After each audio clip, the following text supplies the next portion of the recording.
Bien, mesdames, messieurs les conseillères et conseillers départementaux de Côte d'Or, mes chers collègues, en ouvrant cette séance de nos conseils départementaux, je voudrais d'abord que nous ayons tous une pensée pour nos compatriotes mahorais qui viennent de vivre une tempête d'une intensité inégalée depuis pratiquement un siècle. Et on a tous vu ces images de désolation. J'ai évidemment appelé Cyril Melchior, le président du département voisin de La Réunion, qui préside, vous le savez, la commission ultramarine de département de France. Nous sommes convenus que tous les départements apportent leur aide pour faire face à l'urgence et le fassent dans des conditions extrêmement rapides, et que le département de France collecte l'ensemble des matériels ou éventuellement, encore que les conditions d'acheminement sont difficiles, mais en tout cas tous les moyens financiers qui vont être consacrés pour faire face à l'urgence. Et puis on aura un contact directement département de France avec le président du département de Mayotte pour qu'on puisse s'assurer que chaque euro que nous allons mettre pour la solidarité soit utile. Et dans cet esprit, je vous proposerai d'apporter une aide d'urgence de 50 000 euros en solidarité au département de Mayotte. Et donc, vraiment, la situation est extrêmement difficile. Je crois que le ministre de l'Intérieur a raison de préciser que l'urgence, c'est précisément de permettre d'avoir accès, notamment par voie aérienne, à l'aéroport de Mayotte, puisque vous le savez, les installations ont été complètement détruites. Je sais aussi qu'il va y avoir la mobilisation de toute la sécurité civile, cher Hubert Poulot. En tout cas, il y a une vraie urgence pour faire face avec des conditions de contexte qui est déjà extrêmement difficile pour Mayotte, vous le savez tous, hein, avec des afflux migratoires qu'on a connus. Et donc, voilà, en tout cas, on adresse un message de soutien au peuple mahorais et aux responsables de Mayotte. Bon, on est, vous le savez tous aussi, dans un contexte économique très difficile. Je pense notamment aux impacts sur l'emploi. Et là aussi, à la veille de Noël, je pense aux salariés de Valty qui risquent de perdre leur emploi. Je pense aussi à ceux de la seigneurie à Genlis qui sont aussi touchés. Et ça, à la veille de Noël. Donc, je veux les assurer que nos services seront particulièrement attentifs au suivi des situations individuelles, étant entendu que nous n'avons pas, pour ce qui nous concerne, la compétence économique. En tout cas, on sera aux côtés de tous ceux qui sont dans la difficulté. On mobilisera tous nos agents territoriaux pour être très, très attentifs à l'évolution de chaque situation. Et je fais confiance à vous, les élus, pour que vous puissiez nous alerter de telle ou telle situation que vous pourriez avoir à connaître. En tout cas, le devoir de solidarité s'exprime en particulier lorsqu'il y a de très graves difficultés, ou de très grandes difficultés, y compris économiques. Donc, c'est dans ce contexte-là que nous avons, et je vous le dis au préalable, pour responsabilité de continuer à investir, parce que notre investissement, c'est de l'activité pour les entreprises et donc pour l'emploi. Alors le contexte est incertain économiquement, mais il est incertain aussi politiquement. Je dois vous dire que lors de notre débat d'orientation budgétaire, je n'imaginais pas une motion de censure aussi rapide. Je ne l'attendais pas, je dois vous le dire, qui a conduit à la démission du gouvernement avec lequel nous avions engagé un vrai dialogue. On attend désormais la composition du nouveau gouvernement. On attend aussi non seulement la composition, mais les politiques qui seront conduites de résorption du déficit et en tout cas leur éventuel impact sur nos collectivités. Mais ce qui ne va pas changer en tout cas, on pourra avoir un gouvernement de brève durée, enfin ça, chacun aura l'analyse qu'il souhaite, mais ce qui ne changera pas, c'est le déficit abyssal de l'État. Nous avions dans la copie précédente un effort à fournir de 5 milliards d'euros pour combler ce déficit, ce qui était insupportable, notamment pour les départements de France, puisqu'on était appelé à contribuer pratiquement à la moitié de ces 5 milliards de contributions, et cela allait nous précipiter dans le mur. Et c'est à partir de cette copie, de ces discussions, que le débat se poursuivra, et que nous-mêmes, d'ailleurs, nous avons bâti notre propre budget. Mais quel que soit l'effort qui nous sera demandé, nous sommes tous les départements de France, tous, confrontés à la même situation, une explosion de nos dépenses sociales et une chute de nos ressources. Et la Côte d'Or, elle aussi, a subi de plein fouet les conséquences de cet effet ciseau dévastateur. En 5 ans, nous avons perdu de l'ordre de 37 millions d'euros de recettes en droits de mutation, 37 millions. Et nous avons eu dans le même temps 70 millions d'euros de dépenses, notamment sociales, supplémentaires. 70 millions. Les chiffres sont là, et ce phénomène, j'attire votre attention, s'est accéléré au cours des 3 dernières années, puisque plus de la moitié de dépenses sociales supplémentaires l'a été pendant les 3 dernières années. C'est-à-dire qu'on a une accélération du phénomène, et ce sont pour l'essentiel d'ailleurs des mesures qui nous ont été imposées par l'État, sans la moindre compensation. J'ai eu l'occasion suffisamment de le dénoncer avec vous tous. Ce qui signifie en clair, c'est que si la tendance se poursuit, nous n'aurons plus un seul euro à investir dans les 2 à 3 ans qui viennent. Les choses sont extrêmement posées clairement. Plus un euro à investir. Donc, je le répète, tous les départements vivent la même situation. 60% des départements français sont déjà en très grande difficulté. Alors évidemment que ce n'est pas une situation tenable, et j'ai demandé clairement au gouvernement d'arrêter de charger la barque pour se concentrer à consolider notre système social. Le consolider. Je le redis, heureusement en Côte d'Or que nous nous sommes désendettés. Et de manière considérable, nous avons réduit notre endettement pendant la période passée de 100 millions d'euros. J'entends d'ailleurs encore l'opposition, enfin ce n'était pas vous tous qui étiez là à l'époque, mais j'entends encore l'opposition qui me demandait de dépenser plus, déjà.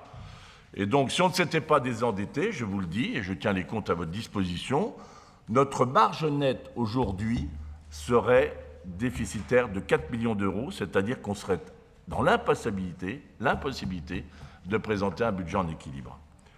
Conséquence de cette situation, si on veut pouvoir continuer d'entretenir et d'investir sur nos routes, si on veut investir dans nos collèges, si on veut investir dans nos SDIS, nous devons impérativement maîtriser l'évolution de nos dépenses et vérifier l'utilité de chaque euro, y compris dans le domaine social. Et je l'assume. Nos services ont fait un travail remarquable qui nous permet de présenter un budget à l'équilibre et de préserver nos capacités d'investissement. Alors, pour que les choses soient très claires, on va dégager en 2025 une marge brute de 31 millions. Ces 31 millions vont nous permettre de faire face aux investissements engagés et de tenir précisément nos engagements. Ça veut dire que désormais, au moment où nous abordons l'examen de ce budget, toute dépense supplémentaire en fonctionnement devra rester strictement dans le cadre qui a été fixé pour le fonctionnement. Strictement. Et je préviens dès maintenant l'opposition que chaque amendement devra s'inscrire dans ce budget de fonctionnement limité très précisément à 580 millions d'euros. Pas un euro de plus. C'est un budget en fonctionnement en baisse par rapport à l'an dernier de 6 millions d'euros, qui prévoira aussi des concours financiers supplémentaires, notamment dans des domaines auxquels nous sommes confrontés à d'énormes difficultés. Je pense à l'enfance, qui sera épargnée de tout effort supplémentaire, notamment les personnes âgées. Mais nous avons dû faire 10 millions d'euros d'économies. 10 millions d'euros d'économies, c'est ce que je vous propose aujourd'hui, des économies que j'assume. D'abord, on ne part pas de rien. Heureusement que je remercie tous nos services, monsieur le directeur général, votre prédécesseur Xavier Barrois, nos directeurs généraux adjoints, nos directeurs, nos chefs de service, qui depuis des années ont été en mouvement permanent pour rechercher la meilleure organisation, pour être le plus efficient possible et le plus efficace, tout en gardant notre présence territoriale. On a maîtrisé nos dépenses de fonctionnement, et je vous en remercie, j'en remercie tous nos agents. On a diminué de 14% nos consommations de fluides et carburants, grâce à nos investissements dans la rénovation thermique de nos bâtiments et dans le verdissement de notre flotte de véhicules. Ça correspond à peu près à la moitié de nos économies. On a eu la chance aussi de voir le coût de l'énergie baisser cette année, et donc ce sera un facteur d'économie pour nous tous. 4,5 millions d'euros. Je le dis aussi à ceux qui chercheraient polémique sur l'investissement que nous avons fait sur Osmose. Monsieur Poyot, je vais déjà vous répondre préventivement. J'assume là aussi cet investissement qui va nous permettre, je le disais, de restructurer notre parc immobilier. Vous le savez, nous allons céder dans les 2 ans qui viennent plus de 16 millions de bâtiments qui n'auront plus leur utilité. Je rappelle également que nous allons avoir des locations en moins, évidemment, regrouper nos services dans un bâtiment qui sera beaucoup moins énergivore. J'ai fait le calcul, Monsieur Poyot, j'ai fait le calcul, comme ça vous pourrez le faire pendant ce débat. Sur 25 ans, en amortissant le bien, nous allons éviter de dépenser 200 000 euros par an. Ça vaut le coup de le tenter, quand en plus on travaille pour l'attractivité de nos métiers et pour le bien-être de nos agents. Donc, Côte d'Or Attractivité participera de cet effort, 240 000 euros. Je remercie Marie-Claire Bonnet-Vallet, présidente de Côte d'Or Attractivité. On fera mieux, on fera différemment. Les pays qui mettent en œuvre les crédits européens pour le compte de la région devront se tourner vers la région pour leur fonctionnement. C'est un effort de 300 000 euros. Il faut que la région assume ses responsabilités et qu'elle sorte du déclaratif pour être aux côtés de ceux qui agissent. Là aussi, c'est assumé. C'est à la région de financer le fonctionnement. Les pays, nous les avons assuré une large part du fonctionnement pendant ces années. Aujourd'hui, chacun doit assumer ses responsabilités. Et si nous le faisons, c'est pour préserver l'aide aux communes qui sera priorisée.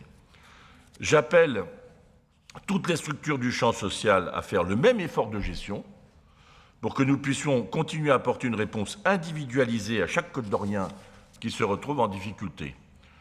Je propose dans cet esprit de redéfinir un nouveau pacte social pour la Côte d'Or, qui aura pour objectif d'individualiser la réponse sociale pour faire face à la montée des précarités, aux grands enjeux de la protection de nos enfants, au vieillissement de la population et à l'inclusion des personnes handicapées. Il nous faut, mes chers collègues, maîtriser la dépense sociale, non pas pour faire moins, mais pour faire mieux, au plus près et au plus juste. Songez que cette année, nous allons dépasser les 100 millions d'euros pour les personnes âgées. 100 millions d'euros. Songez que nous allons pratiquement avoir près de 100 millions consacrés pour les personnes handicapées. Songez que nous allons passer à 74 millions d'euros pour la protection de l'enfance.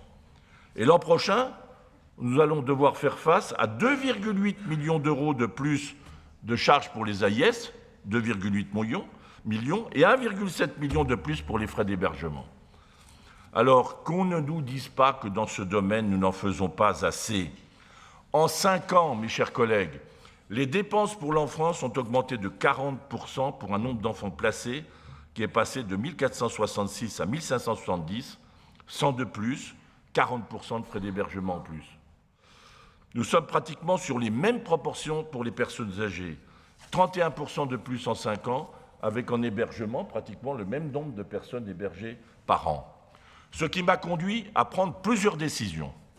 La première, c'est que toute demande d'allocation personnalisée d'autonomie nouvelle sera précédée d'une visite à domicile par un de nos agents pour permettre de répondre au plus près, au plus juste, dans l'attente évidemment d'une grande loi d'autonomie. Pour ce qui est des établissements, nous allons cibler nos aides exceptionnelles, et notamment celles aussi à l'investissement, vers les plus petits d'entre eux, car nous tenons à la présence territoriale de nos EHPAD. Je veux rappeler ici aussi, et je le dis à l'opposition, que contrairement à de nombreux départements, nous n'avons pas de paiement différentiel. En termes clairs, c'est le département qui assume financièrement le risque lié au défaut de paiement des frais d'hébergement. Je le dis, hein. Donc nous devons réfléchir à expérimenter ce dispositif pour ceux qui le souhaiteraient, comme le fait le département de la Nièvre. Pour ce qui est de l'enfance, je le dis ici clairement, et j'aurai l'occasion de m'exprimer au nom du département de France avec la présidente du groupement Enfance Protégée mercredi devant l'Assemblée nationale qui a créé une commission d'enquête. Le placement ne peut pas être la seule solution proposée au moment où nous vivons une crise durable des vocations. Ce n'est pas simplement, comme certains le prétendent, une question de moyens consacrés à l'enfance. C'est une question aussi de recrutement de personnel qui sont face à des montées de violence, qui font face à des problématiques de société. Évidemment que la violence qu'on rencontre dans les rues et que vous connaissez La violence juvénile, on la retrouve dans nos maisons. Et je le redis ici, le placement ne peut pas être la seule solution proposée. J'ai demandé au gouvernement, d'ailleurs comme le prévoit la loi Taquet, son application plus systématique et que soient recherchés les tiers dignes de confiance et qu'on privilégie les situations d'accueil temporaires ou un peu plus longues de manière bienveillante plutôt que d'essayer de chaque fois de répondre à une problématique de protection de l'enfance en les confiant dans des maisons qui sont exposées à des risques que l'on connaît dans la société tout entière. Donc l'individualisation, là aussi, sera la réponse que nous entendons apporter à chaque jeune à protéger. J'ai pris des décisions de remettre à plat des dispositifs, notamment l'un d'entre eux à la Codège. Alors je comprends que ça gêne les salariés de la Codège puisqu'il y avait 10 équivalents temps plein, mais c'était des séquences de 4 personnes avec un coût de 530 000 € qui n'est plus adapté à la période que nous traversons.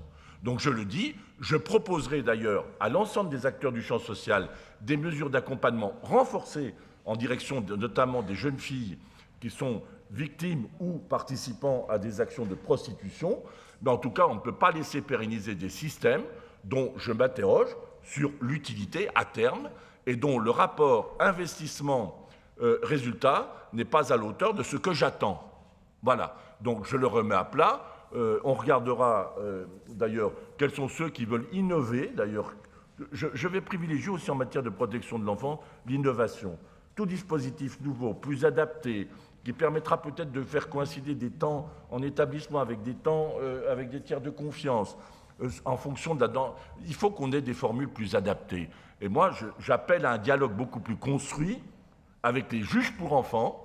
J'appelle à un dialogue beaucoup plus construit avec les acteurs de la PJJ, notamment. J'appelle à une action plus ferme de la part de l'État pour prendre en compte les problématiques de santé mentale et ouvrir les places que nous attendons pour accueillir des jeunes qui ne relèvent pas de la protection de l'enfance, mais qui relèvent du soin. Voilà ce que nous attendons. Et nous continuerons de prioriser, je le dis, la protection de l'enfance, mais en regardant chaque structure, son utilité, la réponse, et je souhaite qu'on ait une individualisation. C'est cela le nouveau cap que j'entends fixer résolument, être au plus près des habitants pour répondre à leurs angoisses ou à leurs attentes. L'individualisation sera mise aussi dans le monde du handicap. Sur l'insertion, nous avons obtenu des résultats satisfaisants, vous le savez, avec France Travail, puisque nous avons 809 bénéficiaires du RSA qui ont retrouvé un emploi dans les secteurs de Beaune et de Genlis. La généralisation de l'expérimentation qui est annoncée au plan national de France Travail se fera en Côte d'Or, je le dis dès maintenant, de manière progressive, à moyens constants. D'ailleurs, je ne sais pas comment fera Pôle emploi, à qui on annonce 500 reprises de postes au plan national, pour continuer d'une généralisation qui nécessiterait des emplois, la mobilisation d'emplois. Donc, on le fera en Côte d'Or de manière progressive, à moyens constants, en priorisant les publics et les territoires les plus en difficulté. Par ailleurs, j'ai demandé, on va poursuivre les efforts que nous faisons depuis des années pour simplifier nos systèmes, nos propres systèmes de réponse. Exemple concret, nous allons regrouper toutes les aides existantes, Boost Emploi, Maintien pour l'emploi Côte d'Or, Cumul RSA salaire, dans une même aide incitative qui va s'appeler Retour à l'emploi Côte d'Or, la RECO. Alors, je ne sais pas si c'est la RECO qui préjuge d'une réconciliation, reconstruction, renouveau, enfin vous choisirez les mots que vous voulez. D'une manière très générale, je voudrais aussi vous redire ici que en période de crise, les dépenses exceptionnelles n'ont pas vocation à être considérées comme des dépenses pérennes. Sinon, elles s'appelleraient dépenses pérennes, elles ne s'appelleraient pas exceptionnelles. Et ce message, je l'adresse à tous. L'éducation, d'abord nous sommes en charge des collèges. Vous savez, j'ai tenu à ce qu'on mette à l'honneur les 1500 jeunes qui ont obtenu la mention très bien des collèges. Et on les a reçus avec leurs parents dans un moment qui est un moment formidable pour reconnaître aussi que les efforts, l'engagement doivent être reconnus, que le travail est une vertu qui doit être aussi remise au goût du jour pour l'ensemble de notre jeunesse. L'éducation donc restera bien une priorité en Côte d'Or. On va ajuster nos concours. Nous avons pris en compte dans le budget collège la dépense exceptionnelle qui avait été ouverte pour faire face à la hausse brutale de l'énergie après le début de la guerre en Ukraine. Aujourd'hui, nous avons des niveaux de prix qui ont singulièrement baissé. Et nous allons d'ailleurs de plus en plus nous orienter vers des paiements sur facture effective.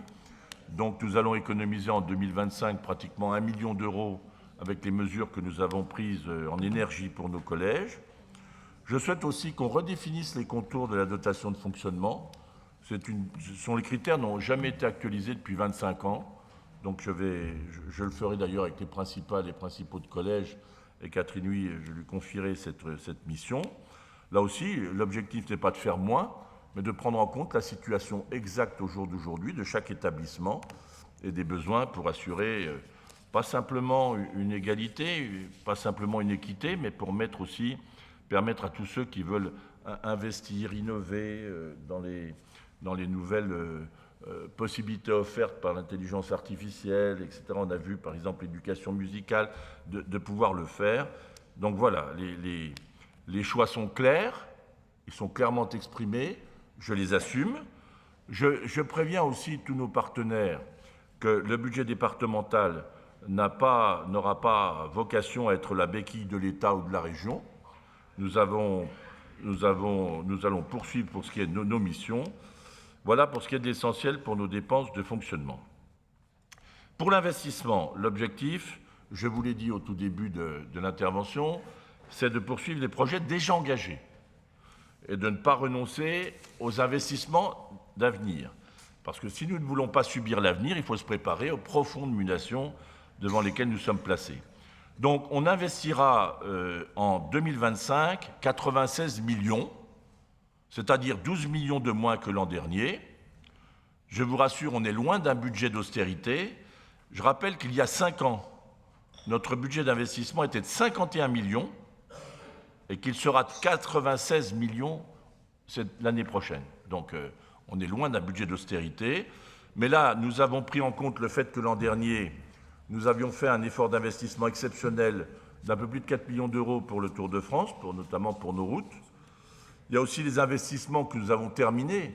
Mes chers collègues, je pense à Céline Tonneau, Christophe Lucan, nous avons terminé le collège Roland d'Orgelès de Longwy.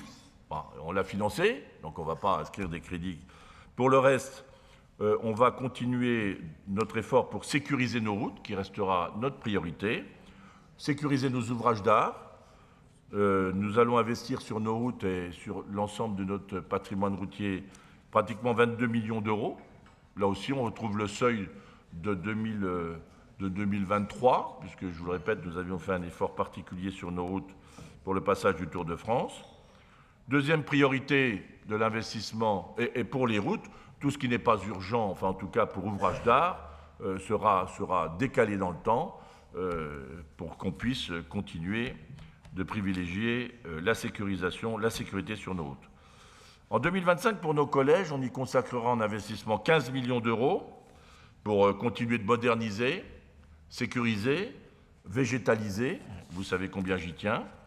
Je l'ai annoncé également aux maires qui étaient réunis vendredi avec l'Association des maires de la Côte d'Or. Nous serons au rendez-vous avec leur côté avec 20 millions d'euros dédiés à l'aide aux communes.